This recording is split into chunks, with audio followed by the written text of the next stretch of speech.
You are listening to Alex Nanlohi Podcast, to know the Lord and to make Him known.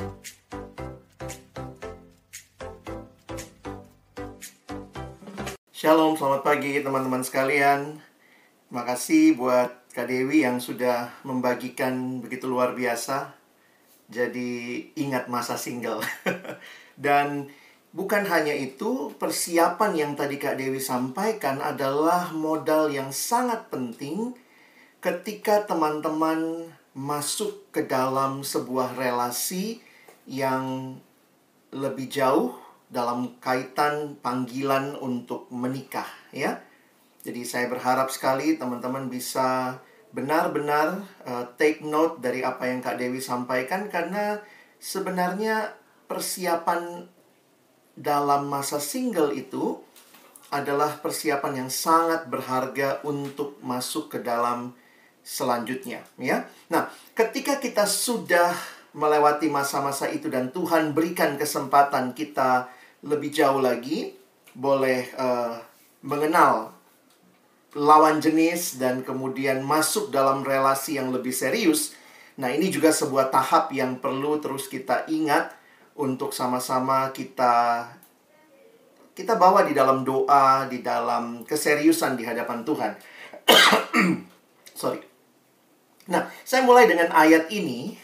Sebenarnya Amsal sendiri mengingatkan kita, ya. Amsal 30 ayat 18 dan 19. Kalau ada yang belum pernah tahu bahwa ada ayat semacam ini di Alkitab, nah ini hari untuk paham, ya. Ada 3 hal yang mengherankan aku, bahkan ada 4 hal yang tidak ku mengerti. Jalan Raja Wali di udara, jalan ular di atas cadas, jalan kapal di tengah-tengah laut, dan jalan seorang laki-laki dengan seorang gadis. Lihat terjemahan bahasa Indonesia sehari-harinya. Ada 4 hal yang terlalu sukar bagiku untuk dimengerti, kata penulis Amsal: burung Raja Wali yang terbang di udara, ular yang menjalar di atas batu karang, kapal yang berlayar di tengah lautan, dan sepasang muda-mudi yang sedang jatuh cinta. Kira-kira apa sih yang dimaksud dengan ayat ini? Secara khusus saya harus ingatkan bahwa memang di dalam konteks relasi pasangan, ya, yang jatuh cinta secara khusus, teman-teman tuh nggak ada teorinya. Jadi kalaupun kita melihat setiap relasi itu unik, relasi yang berlaku dalam hidup saya mungkin beda dengan ceritanya teman-teman yang mungkin dalam situasi yang tentunya berbeda juga. Dalam jatuh cinta itu ada banyak hal yang mungkin terjadi dan ada banyak cerita yang mungkin akan mewarnai perjalanan cinta teman-teman. Tetapi karena itu saya harus ingatkan, bukan berarti tidak ada prinsip, ya. Jadi saya hanya membagikan hari ini prinsip, menolong teman-teman melihat lebih jauh. Kenapa? Karena biasanya pertanyaan itu kaitannya sama kasus. Kalau begini-begini gini gimana, Bang? Kalau gini-gini gini gimana, Kak, ya? Nah, tentu semuanya ada koridor yang perlu kita ingat. Kita sedang bicara sebagai anak Tuhan. Kita sedang bicara dalam kaitan ada prinsip kebenaran firman yang harus mewarnai perjalanan cinta kita juga. Kak Dewi sudah banyak bukakan itu tadi. Saya sendiri terkesan dengan ayat 1 Korintus 10 ayat 31, ya, waktu Paulus berkata, baik engkau makan maupun minum, harus diberikan atau melakukan sesuatu yang lain, lakukanlah untuk kemuliaan Tuhan. Hal yang nampaknya mungkin bahasa anak sekarang begitu receh, ya. Makan, minum. Kalau makan dan minum saja untuk kemuliaan Tuhan, apalagi membangun relasi. Jangan kemudian jadi dikotomi, kesannya Tuhan hanya berkuasa atas hal-hal yang rohani. Nah, masalah teman hidup dan seterusnya ini cuma urusan saya dan pilihan saya semata. Jadi, saya berharap kita punya prinsip yang jelas, kita punya pemahaman yang jelas. Di dalam kita mengerti juga relasi yang lebih jauh dalam hal cinta, dalam pasangan lawan jenis, kita bicara ini harus dibingkai dengan benar. Bingkainya adalah pernikahan. Jadi, saya pikir sejak di pelayanan mahasiswa, pelayanan siswa, kita sudah diingatkan bahwa tujuan yang penting di dalam kita sama-sama memasuki relasi yang mungkin disebut dengan pacaran gitu ya, yang tentu dimulai dengan PDKT, dan kita akan bicara itu nanti ya. Tapi bingkailah itu dengan tujuan yang jelas, bahwa ini sedang bicara relasi yang serius ke dalam relasi berumah tangga. Jadi karena itu, kalau kita membingkai ini untuk kemuliaan Allah seperti makan dan minum, apalagi ditambah dengan ini jelas untuk pernikahan, maka kalau pernikahannya kudus, persiapannya pun harus kudus. Jadi itu membingkai pemikiran kita, bukan sekadar menikmati relasi semata sebagai sesuatu yang kayaknya cuma cintaku cintamu begitu ya. Karena itu saya harus menuliskan ini ya. Harus dipikirkan dengan serius. Secara khusus dampak terhadap pribadi secara khusus. Nah, saya setuju dengan Kak Dewi. Saya pribadi sangat menekankan masalah keimanan ya, masalah spiritualitas. Sehingga pertanyaannya, apakah dengan kita berpacaran makin bertumbuh atau makin jauh secara rohani, makin mundur atau tidak? Nah, ini yang perlu kita bertanya juga. Karena itu saya pikir ya nggak usah lagi lah bertanya ya, perlu cari yang seiman atau tidak. Wow, saya pikir kita bahkan harus lebih dalam daripada sekedar seiman. Kita berbicara bukan cuma seiman, tetapi orang yang bertumbuh di dalam Tuhan. Teman-teman, banyak orang yang cuma cari asal Kristen, yang penting Kristen. Tapi pertanyaannya, dia Kristen yang bertumbuh atau tidak? Banyak alumni PMK, pelayanan mahasiswa Kristen, ternyata ketika cari pasangan hidup, mungkin juga umur yang makin bertambah, yang penting asal Kristen. Apakah itu prinsipnya? Saya pikir dalam anugerah Tuhan, mari kita memohon ya, kita bicara juga bahwa ini bukan sekadar hubungan yang ya kayak drama-drama Korea gitu ya, senang, susah. Tapi ini hubungan yang di dalamnya Tuhan sedang membentuk kita juga. Karena itu siapa yang jadi pasangan kita akan sangat penting. Dan juga secara khusus bagi saudara-saudara yang terlibat di dalam persekutuan, dan saya pikir ini baik sekali ya, waktu berpacaran sebaiknya komunitas tahu. Komunitas diberi akses, mungkin orang-orang yang dekat sama kita, pemimpin kelompok kita, ada mentor-mentor rohani yang menolong teman-teman. Apakah ini jadi teladan atau jadi batu sandungan? Jadi beberapa kali ada yang berpacarannya itu di dalam di dalam dunia milik berdua. Kita pokoknya ini aja ya, jangan kasih tahu ya. Soalnya memang anak persekutuan kadang-kadang kepo banget gitu ya. Sehingga akhirnya ada yang sangat menjaga jauh dari persekutuan. Tapi kemudian akhirnya ketika mungkin engkau jatuh, engkau punya pergumulan, ini malah lebih sulit ditolong. Ya, jadi saya harus katakan dengan jujur juga bahwa makin melihat pentingnya komunitas juga menjadi bagian yang kita libatkan. Kita libatkan dalam menolong kita menjalani relasi lawan jenis. Nah, sekarang saya mungkin langsung masuk kepada hal yang praktis ya. Sebagaimana teman-teman lihat tadi, kalau kita sudah siap, nah mungkin orang suka bertanya, lalu bagaimana Bang memilih teman hidup? Aspek-aspek ada, apa yang perlu ada? Teman-teman, saya harus katakan daftar ini adalah semacam summary dari apa yang saya coba lihat, saya sendiri lewati, saya melakukan konseling dengan orang-orang yang punya pergumulan seperti ini. Saya pikir ini aspek-aspek yang perlu ada, yang harus bisa dengan seimbang kita sama-sama miliki. Sayangnya memang begini, bahwa di tengah-tengah dunia, setiap zaman itu ada spirit zamannya, ada semangatnya. Yang jujur aja di dalam zaman ini, spirit zaman yang sangat ditonjolkan, termasuk dalam banyak film-film yang teman-teman mungkin nonton, drama-drama yang teman-teman nonton, seolah-olah yang paling penting itu cuma perasaan. Saya harus katakan bukan berarti tidak ada perasaan terlibat. Perasaan itu penting, tapi bukan segala-galanya. Mungkin ini kita bisa trace back ya. Kadang-kadang saya mikir gitu ya teman-teman ya, memang konteks Alkitab kan beda dengan kita ya. Di masa Alkitab, khususnya misalnya di zaman Tuhan Yesus, bahkan di zaman Perjanjian Lama, kebiasaan dan tradisi pernikahan di Israel itu biasanya melalui diperkenalkan. Jadi dicomblangkan. Jadi ada masa pertunangan misalnya. Jadi bukan seperti kita ya, pacaran, karena mereka tidak mengenal istilah itu. Sehingga memang di Alkitab kita tidak ada istilah pacaran. Pacaran itu tujuannya pengenalan sebelum pernikahan. Nah, di Alkitab masa itu ada juga yang disebut dengan pertunangan. Masih ingat yang terjadi pada orang tua Yesus? Mereka ditunangkan.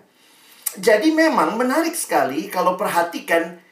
Jadi aspek apa ya yang diperhatikan waktu itu untuk melangkah ke kehidupan pernikahan? Mungkin sih aspek yang paling sederhana, akal sehat kali ya. Akal sehat misalnya, lihat Abraham itu cari pasangan buat Ishak. Dia suruh balik ke keluarganya, cari tentunya orang anak dari sanak keluarganya dengan pemahaman ya itu akan menolong tuh ya, karena sudah kenal bibit bebet bobotnya. Kira-kira seperti itu. Jadi mungkin di masa itu faktor yang paling kuat bukan perasaan, karena boro-boro perasaan orangnya juga belum ketemu kadang-kadang ya. Akal sehat memberikan satu pemahaman bahwa ada bibit yang baik dari keluarga yang baik. Lalu kemudian mungkin aspek keempat, sesuai dengan kehendak Tuhan. Lalu kemudian masuk masa pertunangan. Pertunangan ada komunikasi. Lalu kemudian muncul perasaan. Teman-teman bisa paham yang saya maksud ya. Kadang-kadang tidak selamanya dimulai dengan perasaan semata-mata. Tapi memang generasimu, generasi kita sekarang abad modern itu karena melihat pacaran itu sebagai kesempatan membangun perasaan, mengenal lebih jauh, seolah-olah perasaan itu nomor satu. Jadi saya berharap kita bisa lihat ini dengan baik ya. Bahwa bukan hanya perasaan, tapi perlu perasaan, perlu. Masa menikah sama orang yang kita nggak punya perasaan apa-apa begitu ya. Tetapi ternyata selain perasaan ada akal sehat. Nah, ini kan pengenalan terhadap doi, latar belakangnya, pertimbangkan pro kontranya, keluarganya, kalau beda suku bagaimana, apakah nanti akan jadi masalah atau tidak, komunikasinya bagaimana. Ingat, ini bukan pilih barang ya, ini relasi dengan manusia. Dan juga aspek penyerahan kepada Tuhan. Sayangnya, film-film, drama, dan banyak anak persekutuan hanya melihat perasaan. Sehingga jujur aja saya agak-agak kesel juga gitu ya. Hanya, ya aku nggak dapat chemistry-nya bang. Aku nggak dapat chemistry-nya. Tapi dia jelas-jelas anak Tuhan, bertumbuh. Nah ini yang kadang-kadang saya pikir, mari belajar dulu buka hati. Mana tahu waktu kamu buka hati, karena akal sehatnya kan ini anak dalam Tuhan gitu ya. Tapi karena banyak yang merasa nggak dapat chemistry-nya, so goodbye. Wah, saya waktu belajar Alkitab, saya kok ngelihat sedih banget ya. Apa yang kita angkat begitu tinggi di generasi ini, itu nggak selamanya satu-satunya alasan aspek yang perlu ada, teman-teman. Jadi sorry ya, kadang-kadang gini. Saya harus jujur juga mengatakan bahwa banyak kali dalam pengenalan, kita maunya perasaan. Tapi waktu nyari, biasanya juga nggak ada yang bicara perasaan. Jarang ya. Perasaan itu ada kalau kita punya relasi sama dia. Misalnya udah temen. Nah itu tuh gampang tuh perasaannya. Tapi jujur aja ketika saya melihat sekarang banyak yang cari teman hidup di aplikasi online yang cuma swipe, nge-like gitu ya. Saya jujur aja katakan teman-teman, pasti awalnya juga nggak bicara perasaan kan. Cuman lihat fotonya akal sehat. Oh, hidungnya lengkap, mata ada, kuping ada. Nggak tahu bagian tubuh bawahnya ada apa enggak gitu ya. Tapi itu apa yang dipakai? Saya pikir sih akal sehat. Belum ada komunikasi, baru doa sama Tuhan gitu ya. Jadi saya harus ingatkan, coba lihat dalam masa mengenal, baik sebelum pacaran atau sesudah berpacaran, aspek-aspek ini yang perlu terus bertumbuh. Dan saya ketemu beberapa orang yang agak menegaskan atau menekankan berlebihan. Berlebihan pada satu aspek itu jadi blunder, teman-teman. Saya kasih contoh. Ada yang aspek yang dia bilang masalah penyerahan ya. Jadi kemudian dia jalanin pacaran. Terus waktu udah pacaran kan ini katanya jawaban doa ya. Tapi waktu jalanin ternyata cowoknya ini kasar. Dia perempuan. Cowoknya kasar, ngomongnya seringkali kekasaran verbal. Lalu kemudian dia bahkan pernah ditendang jatuh dari motor. Jadi waktu itu saya tanya sama dia. Dia tanya sama saya dan waktu kami diskusi saya bilang, Dek, kalau sudah seperti itu apa kamu nggak berpikir ya untuk mengakhiri relasi gitu? Karena sebenarnya dia sudah berkali-kali coba ajak calonnya ini, pacarnya ini konseling. Tapi dia nggak mau. Jadi saya bilang, ya mungkin kalau bagi saya jalan terakhir, ya kamu harus mempertimbangkan relasi. Apakah lanjut atau tidak. Teman-teman tahu apa kalimatnya? Aku nggak siap bang kehilangan dia, aku udah dalam banget sama dia. Perasaan main. Akal sehat nggak dipakai. Lalu kemudian yang dia tambah dengan aspek rohani, dirohanikan. Ini kan jawaban doa saya bang waktu saya bergumul. Saya bilang itu waktu kamu bergumul jadi pacar. Tetapi waktu jalanin pacaran, kadang-kadang ada orang hanya berdoa di awal mau pacaran. Waktu jalanin pacaran seolah-olah ini sudah dari Tuhan, maka tidak ada lagi no turning back. Saya pikir enggak, sebelum pernikahan pakai akal sehat, komunikasi dengan dalam, terus berserah sama Tuhan. Pahami. Jadi jangan hanya berkata, saya sudah, ini jawaban doa, lalu kemudian saya tutup mata. No. Jadi ini teman-teman pahami ya, kenapa abang agak lama di aspek ini. Karena jujur aja, kadang-kadang saya melihat kita nggak realistis dan hanya menegankan satu bagian. Ini kan jawaban doa Tuhan, ini jawaban doa Tuhan. Tapi kalau udah secara akal sehat dia berani melakukan kasar sama kamu, ini di kehidupan rumah tangga ini calon-calon KDRT. Lalu dibimbing nggak mau, disuruh konseling nggak mau, dibina nggak mau. Jadi memang jujur aja waktu itu saya tanya sama adik ini ya, kamu carinya di mana sih? Terus dia bilang, iya bang, cuman asal dia Kristen, dia baik gitu ya. Saya bilang, itu nggak cukup. Beberapa kali datang persekutuan, pacarnya ikut, tapi tunggu di motor di luar. Saya bilang, kamu harus bertimbangkan lagi. Soal dia sayang banget bang, dia anaknya baik banget, itu cuma masalah perasaan. Tapi kamu mesti berpikir, dia bertumbuh nggak? Dia datang gereja tapi nunggu di parkiran, itu bukan datang gereja, nungguin kamu, Gojek mungkin dia. Jadi hati-hati terlalu menegaskan salah satu, kehilangan yang lain. Demikian juga yang akal sehat ya, kadang-kadang kayaknya gue nggak bisa deh bang. Aku lihat dia orangnya kayak gini deh, kayaknya enggak deh. Jadi kadang-kadang akal sehat kita pun hati-hati. Memang makanya akhirnya abang bilang ya, ini nggak ada benar salahnya, karena ini bicara hal-hal yang kita alami. Dan waktu kita mengalami, penting sekali kita menggumulkan. Dan kemudian saya juga ingatkan pentingnya komunitas. Orang yang mungkin kenal kamu, kenal calon pasangan kamu, untuk memberikan masukan. Sehingga ada yang melihat dari sisi yang lain. Karena kalau kita itu bias. Jujur aja, kalau lagi suka sama seseorang bias. Dia lakukan apapun kayaknya, nggak apa-apa lah. Tapi ketika kita realistis, ditolong oleh orang lain yang melihat dari luar, itu akan bisa menolong kita. Ya, jadi tolong perhatikan hal ini. Nah, ini saya cepat saja dalam prinsip selanjutnya. Nah, kalau gitu tahapnya apa yang sebaiknya dilalui? Perhatikan, saya tulis juga sebaiknya. Kenapa? Karena memang jujur aja ini sebenarnya sesuatu yang tidak ada teori khusus di Alkitab. Karena Alkitab jujur aja ya, semua itu bicara, kalau Alkitab tidak bicara pacaran, tapi bicara pertunangan dan pernikahan. Karena budaya mereka, pengenalannya itu namanya pertunangan. Kalau kita sekarang, pengenalannya itu namanya pacaran, gitu ya. Jadi kadang-kadang saya coba relasikan seperti itu. Apa yang perlu teman-teman lalui? Ya, punya kriteria.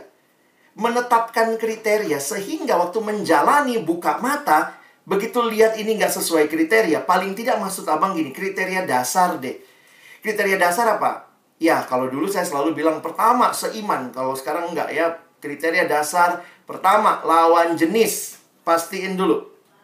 Lawan jenis, baru yang kedua seiman. Ya, jadi jangan seiman kami bang, tapi satu gender enggak ya. Oke, jadi seiman itu yang pertama. Lawan jenis itu yang pertama, lalu kemudian seiman. Lalu ada kriteria-kriteria dasar yang saya katakan tadi, masalah pertumbuhan rohaninya. Jadi teman-teman kalau bicara kriteria, di sini abang tidak bicara lebih dulu fisik.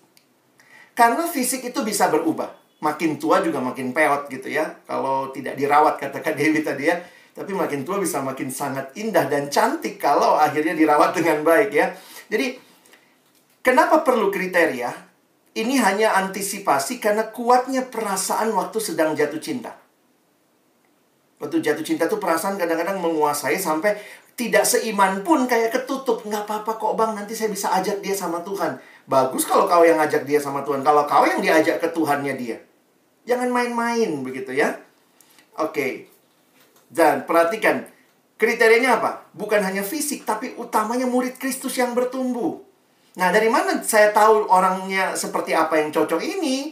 Pergaulan yang luas dan sehat. Makanya jujur aja teman-teman, belajar menikmati relasi-relasi persahabatan yang dalam masa single tadi. Karena menarik tuh kalimat Kak Dewi ya. Pergaulanmu akan menentukan juga, jangan-jangan itu yang jadi pasangan hidupmu. Nah, masalahnya kita lagi bergaul di situasi mana?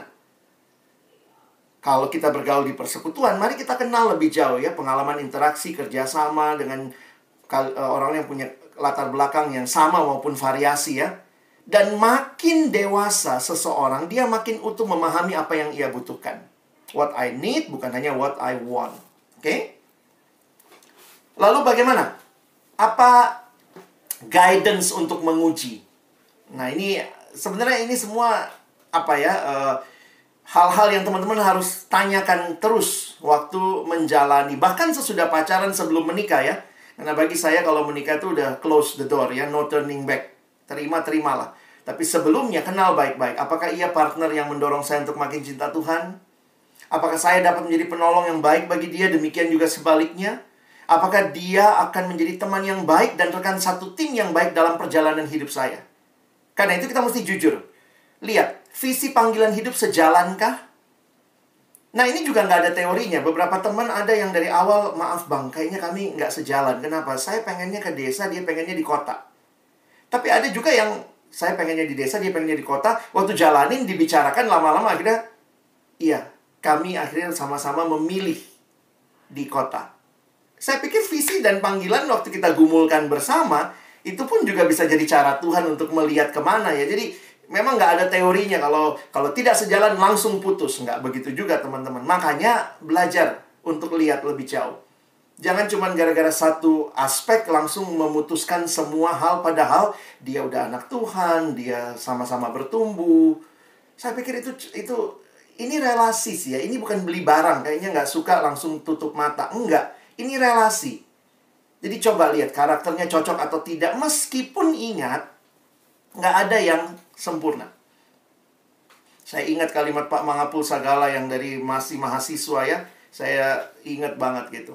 Dalam hal mencari pasangan hidup, memang ingat ya. Lebih baik yang tidak sempurna tapi ada, daripada cari yang sempurna tapi nggak ada orangnya. Nggak pernah hidup orang kayak gitu ya.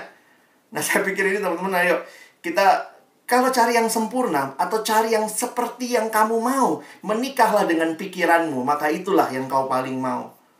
Tapi kan nggak semuanya seperti itu. Bahkan yang saya lihat Tuhan bentuk ketika saya sudah menikah adalah sayanya yang makin memahami, bukan meminta dia jadi seperti yang saya mau, tapi saya jadi belajar apa yang saya bisa lakukan dalam perubahan yang baik untuk menjadi seperti yang juga bisa baik menolong dia, menolong pasangan kita di dalam Tuhan ya. Oke. Selanjutnya, doa pribadi. Nah, doa pribadi gumulkan dalam doa waktu kita ketemu orang yang tepat begitu ya. Jadi mesti jelas dulu dari kitanya seperti itu. Dan jangan buru-buru melangkah karena takut si doi keburu disamber orang. Berimanlah. Kalau itu bagianmu, Tuhan akan berikan. Makanya beberapa orang nanya sama saya, bang, saya lagi doain dia. Saya bilang, kalau dia sudah punya pasangan, sudah punya pacar, saya pikir juga secara etika berhentilah mendoakan orang lain yang sudah punya pasangan. Tapi saya kayaknya Tuhan gerakkan. Nah, mau bilang apa kalau udah begitu ya. Tapi secara etika saya pikir ya kita juga menghayati iman kepada Tuhan, bahwa Tuhan akan memberi yang indah pada waktunya. Jadi perlu kriteria sudah ada. Jadi jangan masuk ke doa pribadi kalau belum ada kriteria. Karena saya takut gitu ya. Nanti kita bisa suka sama siapa aja gitu. Orang mahasiswa bisa begitu ya. KKN, kuliah kerja nyata ke daerah, berapa minggu tinggal bareng. Itu gampang loh memunculkan rasa suka. Karena apa? Kedekatan, komunikasi itu juga aspek yang membangun perasaan suka. Tapi kemudian langsung akal sehatnya, jeng jeng jeng, nggak seiman, jeng jeng jeng, nggak seiman. Jadi jangan cuma komunikasi, tapi juga akal sehat dipakai gitu ya. Nah, seek counsel tadi yang abang bilang ya, pentingnya komunitas. Hati-hati dengan masa-masa ini, karena memang ya kalau kita lagi seneng gitu ya, doa pribadi pun bias lah, kadang-kadang bias. Saat teduh kayaknya semua bicara tentang kita suruh nembak dia, kita suruh nembak dia ya. Jadi kayaknya semua dapat konfirmasi, padahal jelas-jelas misalnya saat teduhnya tentang Yesus kesalib. Tapi kayaknya waktu kita renungkan, oh iya ya, aku kayaknya harus berkorban untuk dia. Nah itu, hati-hati biasnya. Nah, kalau sudah masuk ke doa pribadi, dapat keyakinan, mari ajak berdoa bersama. Memang di sini ada masalah etis. Di Indonesia, budaya timur, harusnya kan laki-laki yang sebaiknya berinisiatif. Tapi banyak laki-laki persekutuan, aduh, lemah banget inisiatifnya. Ini gimana ini ya?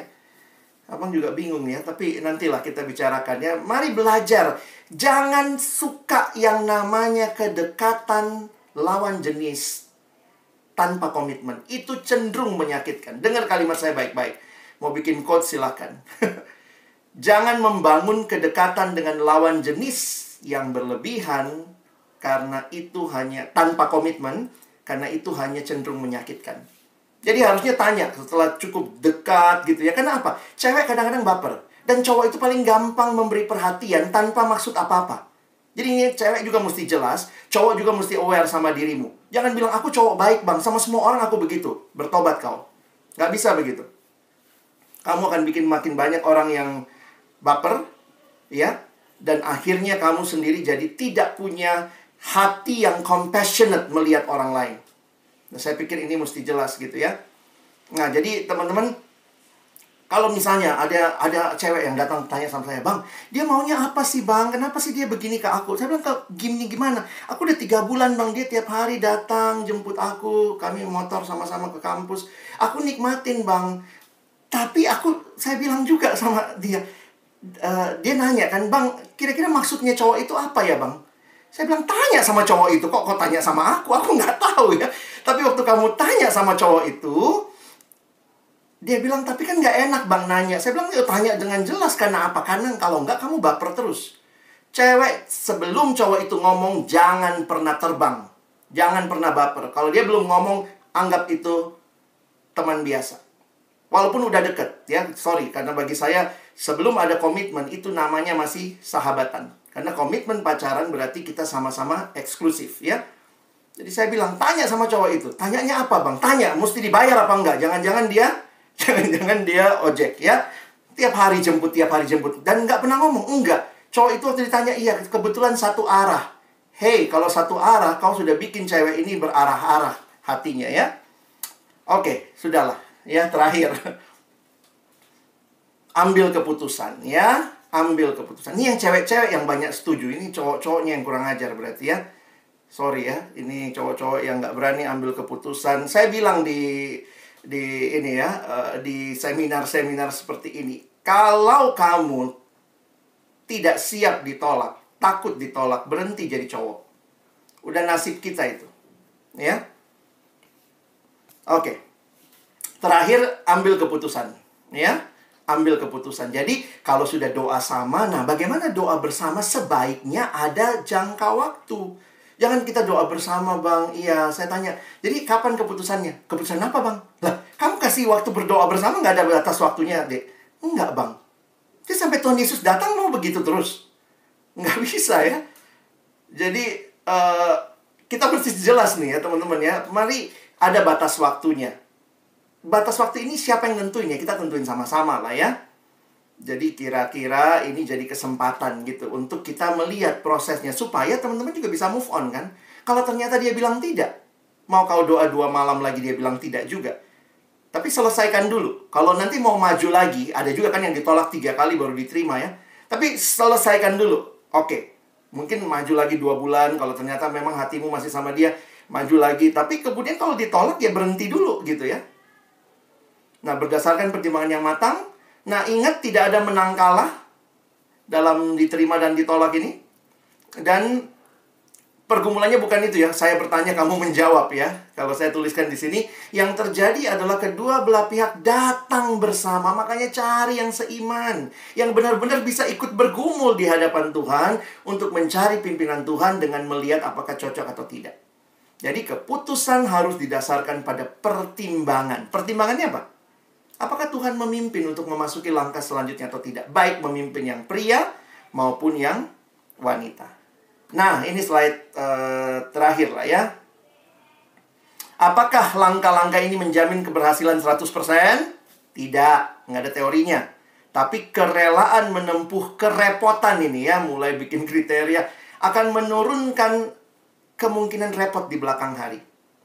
Dalam banyak kasus, baik putus waktu pacaran maupun cerai setelah menikah, ketika saya gali-gali, masalahnya ada dengan tidak melewati tahap ini. Makin setia mengerjakan PR di tahap ini, tahap demi tahap, makin kecil resiko salah pilih dan miskin adaptasi. Kiranya Tuhan menolong teman-teman. Ini masa yang indah karena Tuhan ada dan mau membimbing kamu menjalaninya. Karena itu jalanilah dengan berserah pada Tuhan. Amin. Terima kasih Bang Alex untuk pemaparannya. Teman-teman, sekarang udah 10.26. Karena itu jelas kita mau ada tanya jawab. Karena udah banyak pertanyaan yang masuk. Aku udah punya Microsoft Word 2 halaman dari pertanyaan teman-teman. Dan aku yakin itu gak mungkin ya benar-benar dijawab satu-satu. Karena itu mungkin aku akan mencoba menyimpulkan. Tapi dari awal aku mungkin minta kesediaan teman-teman untuk boleh stay lewat dari waktu mungkin sampai 10.45 untuk boleh membahas hal seperti ini kayak gitu ya. Dan aku juga meminta kesediaan Kak Dewi sama Kak Alex untuk mungkin boleh memberikan jawaban-jawaban cepat atau singkat supaya banyak yang tercover. Aku mulai dari Kak Dewi dulu ya. Kak Dewi banyak yang nanya nih, ada banyak yang say thanks dan banyak nanya, Kak Dewi itu gimana waktu itu ceritanya memutuskan dari single, kemudian tahu ini panggilan menikah, kemudian bagaimana mempersiapkan diri jadi pendukung buat Bang Peter, terus waktu bergumul tuh ada perasaan seperti apa gitu. Nah Kak Dewi mungkin boleh ceritakan kira-kira pengalamannya gimana dari single transisi ke menikah, mempersiapkan diri jadi pendukung istri yang baik, dan waktu pendekatan apakah ada pertimbangan atau ada pergumulan yang bikin ragu atau mungkin waktu itu sempat hampir nggak jadi kah atau kayak gimana? Mungkin Kak Dewi boleh sharing pengalamannya Kak, silakan Kak.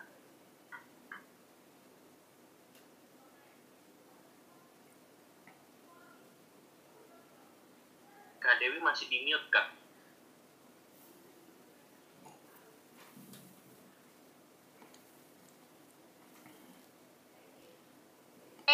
Ya, terima kasih pertanyaannya. Transisi dari single ke menikah ya. Waktu single saya itu sangat saya nikmati. Dan saya terus mengupgrade diri saya ya. Kalau boleh cerita sedikit lagi. Saya terakhir kerja di perusahaan asing, masuk dari grade 5, itu resepsionis. 1 tahun saya naik ke grade 6 di administrasi. Ya, 1 tahun lagi saya naik ke grade 7 sebagai sekretaris. Punya latar belakang sekretaris nggak punya, tapi saya berani mengambil itu ya. Jadi saya terus mengupgrade diri saya.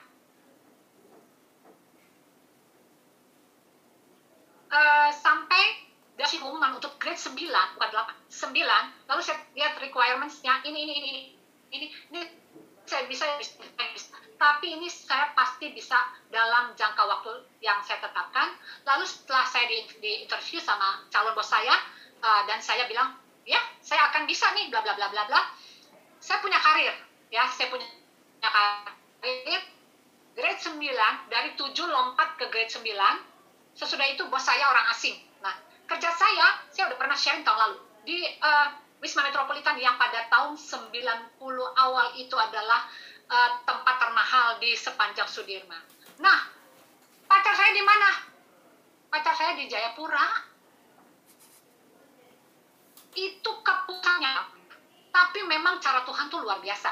Karena si abang ini mau, waktu itu saya sih nggak tahu kalau dia tuh ada rencana mau sekolah S2 di luar negeri ya. Jadi dia bilang bahwa kita akan training 4 bulan di Jakarta gitu ya. Jadi saya ketemu dengan si abang tuh di Pak J, Persekutuan Alumni Jakarta. Makanya saya bilang ya, pergaulanmu tuh sangat penting, karena dari situlah kemungkinan besarnya kamu akan mendapatkan calon hidupmu. Nah, jadi saya kenal si abang tuh dari perkantas, mahasiswa nggak terlalu kenal, tapi tapi kemudian kami lebih saling mengenalnya itu di PUBG. Nah, waktu persiapan pernikahan tuh sangat singkat. Si abang itu cuma minta waktu, kira-kira 3 bulan, bayangin aja sih. Aduh, keterlaluan sebenarnya kan.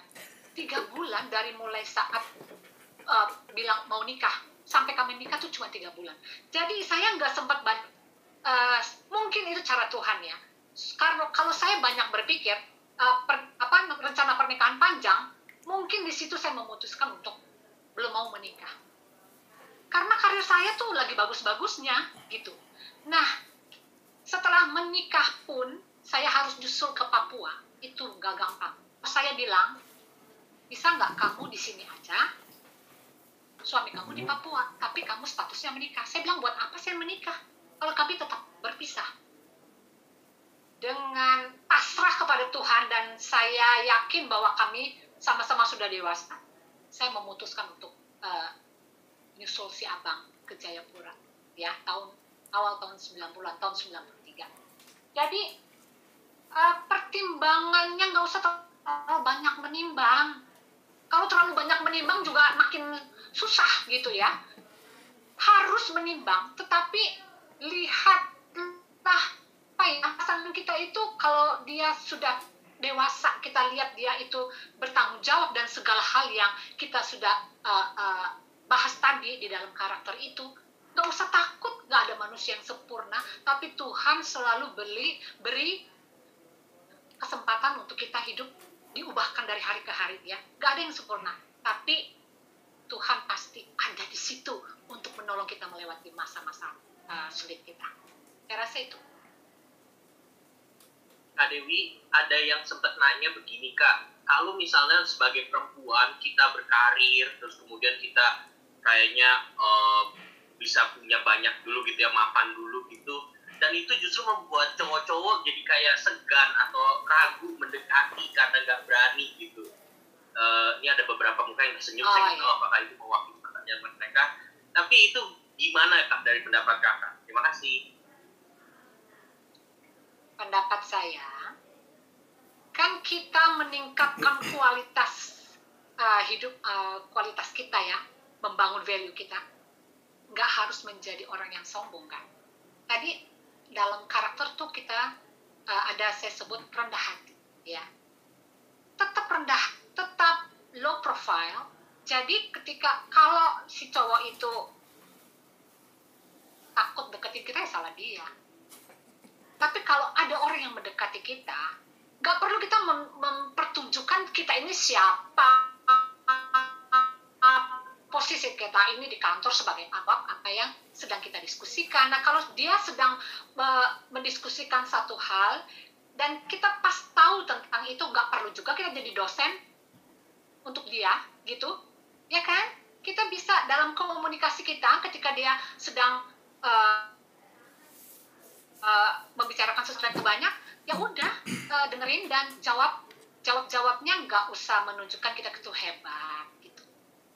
Saya juga bilang sama anak saya Rianda ya, saya bilang Rianda nggak bisa selamanya seperti ini. Satu saat kamu akan jadi ibu rumah tangga ya, jadi kamu juga harus tahu ibu rumah tangga itu, istri itu bagaimana, kamu harus siap. Jadi memang mungkin ada hal-hal yang harus kita lepaskan ketika kita nanti menikah. Itu akan berjalan kok, sesuai dengan pimpinan Tuhan.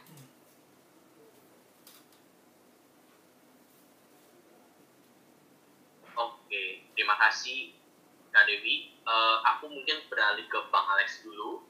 Bang Alex, ini banyak pertanyaan tentang kriteria ya, karena tadi Bang Alex bahas tentang kriteria.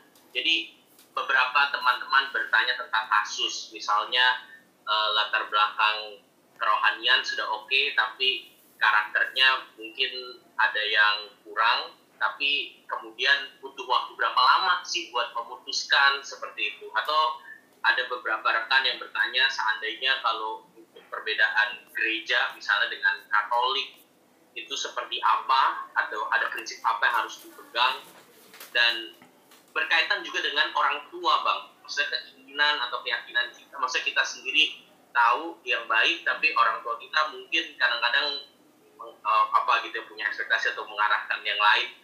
Itu seperti apa Bang Alex? Punya pendapat atau punya prinsip yang bisa dibagikan? Silakan Bang. Wah, ini pertanyaannya sesi baru lagi nanti ya. Bener ya Kak Dewi ya, ini memang nggak ada habisnya ya kalau bahas begini ya. Tapi begini teman-teman, saya harus ingatkan pertama, pengenalan itu seumur hidup. Jadi jangan juga mimpi kita kenal tuntas. Karena pengalamannya gini loh teman-teman, setelah menikah pun kita masih terus mengenal. Jadi jangan juga berpikir kalau udah menikah udah selesai pengenalan, yang enggak. Jadi kadang saya mikir begini ya, kalau menjelang memasuki tahapan pacaran, maka pengenalan itu yang paling saya harus ingatkan itu adalah dia di dalam Tuhan dan bertumbuh atau tidak. Mungkin kalau saya ditanya gitu ya, di tahap itu yang paling penting bagi saya untuk kita pikirkan mendalam, dan karakter-karakter dasar yang memang terlihat. Karakter dasar yang terlihat misalnya, ya bagaimana dia memperlakukan teman-teman. Karena beberapa kita kan temennya tuh mungkin sama-sama pelayanan. Kalau kita ketemu di pelayanan, gimana sih dia memperlakukan teman-teman timnya dan segala macam. Jadi misalnya ada karakter dasar. Nah, karakter juga tidak sempurna. Masuk tahap pacaran bisa jadi kita kenal lebih dalam.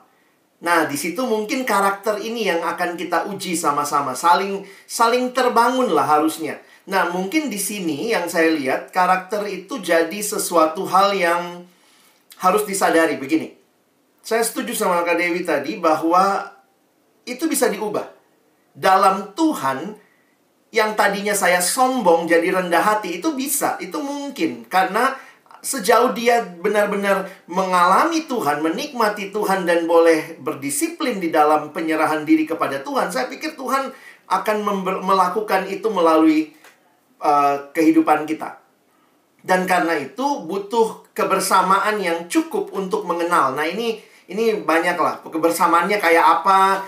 Bagi saya begini, jadi waktu pacaran jangan cuma ngobrolnya yang nggak bener gitu ya, atau ngobrol yang mimpi, oh ya nanti kita ke bulan ya sayang ya, nanti saya belikan kamu sepatu dari kulit rusa, tas kulit buaya, begitu. Bukan cuma itu, tapi bicaralah lebih dalam untuk mengenal.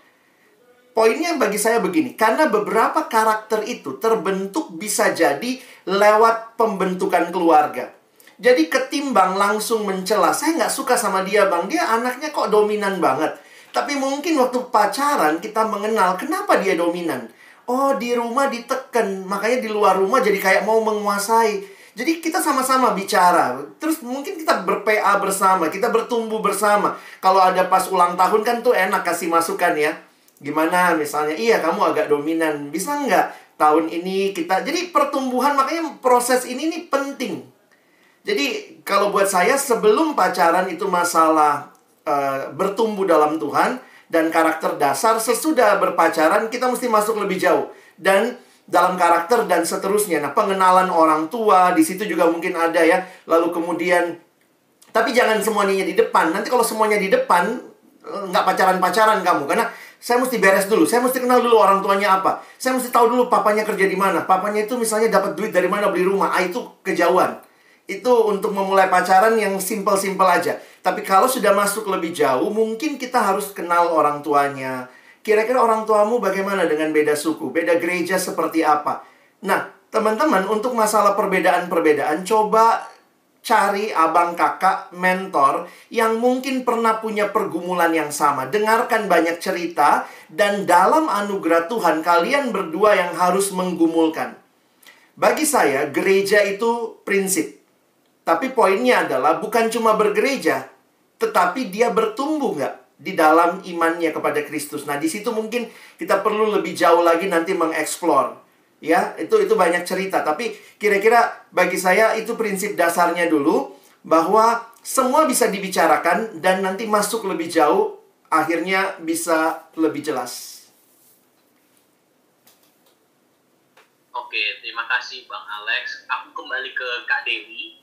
Kak Dewi, beberapa teman-teman bertanya tentang ke finansial gitu ya, berkaitan tentang kemapanan, berkaitan nanti perempuan kalau diskusi keuangan tuh seperti apa sih, tadi kan Kak Dewi juga sempat singgung kayak gitu ya, karena mungkin uang itu bisa menjadi hal yang sensitif buat laki-laki. Termasuk juga mungkin ada beberapa teman yang memang masih ingin berkarir kayak gitu, atau mungkin setelah menikah bagaimana menghubungkan karir dengan panggilan sebagai ibu rumah tangga atau menjadi pendukung buat kepala keluarga. Itu seperti apa sih Kak? Boleh sharing Kak dari pengalaman atau cerita Kakak? Silakan Kak.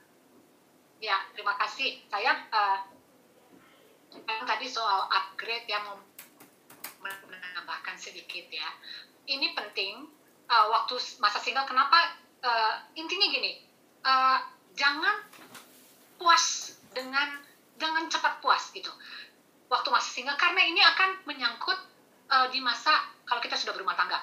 Jadi kalaupun nanti kita sudah berumah tangga ya, kalau sifat kita punya ketetapan untuk gak cepat puas, kita pasti juga akan memberikan yang terbaik buat anak-anak kita gitu ya, buat rumah tangga kita. Jadi terus upgrade anak-anak kita, tempat lesnya, gurunya, sekolahnya, dan segala sesuatu. Itu sih yang tujuannya ya, pasti berkaitan single dan waktu kita berumah tangga.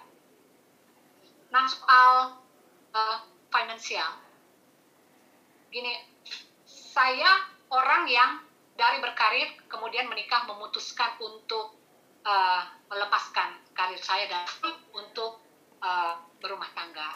Kenapa? Karena memang keadaannya di Jayapura, saya mau kerja di mana? Dari mulai fasilitas yang canggih, terus pindah ke Jayapura ya. Dan buat kami, pekerjaan suami saya itu cukup gitu ya. Maksudnya soal uang tuh cukup, relatif sedikit cukup, banyak juga habis. Waktu kita suami gajinya kecil kan cukup aja. Tapi khusus untuk teman-teman perempuan yang masih harus bekerja, ya, masih harus bekerja. Kalau harus soal finansial ya, kita kan harus terbuka nih, suami sama istri harus terbuka.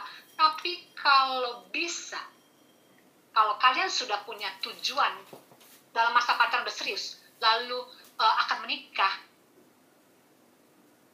bicarakan itu soal keuangan, finansial, terbuka ya. Mau siapa yang ngatur? Jadi belum tentu perempuan itu bisa mengatur uang loh. Ada yang nggak bisa ngatur uang.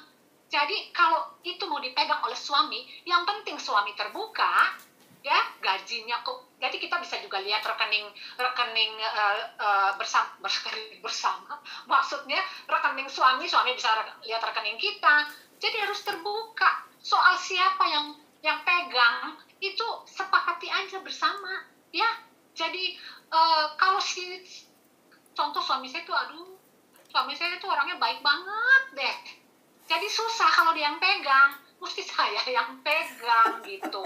Karena saya orangnya ya cukup strict lah dalam pengeluaran gitu, demi kebaikan keluarga. Ya bukan pelit ya, tapi hemat gitu. Kira-kira begitu? Oke, terima kasih Kak Dewi.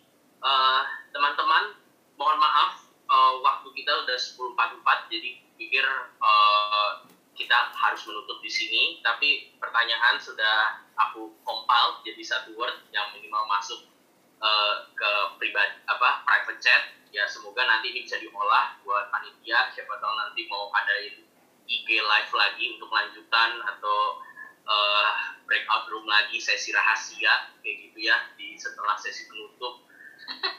Kiranya apa yang boleh dibagikan oleh Kak Dewi dan Kak Alex hari ini boleh semakin memperlengkapi dan menguatkan kita di tengah zamannya kita bisa lihat unboxing atau review skincare, tapi kita nggak bisa kayak begitu sama pasangan, dan kadang-kadang itu membuat kita bingung atau takut.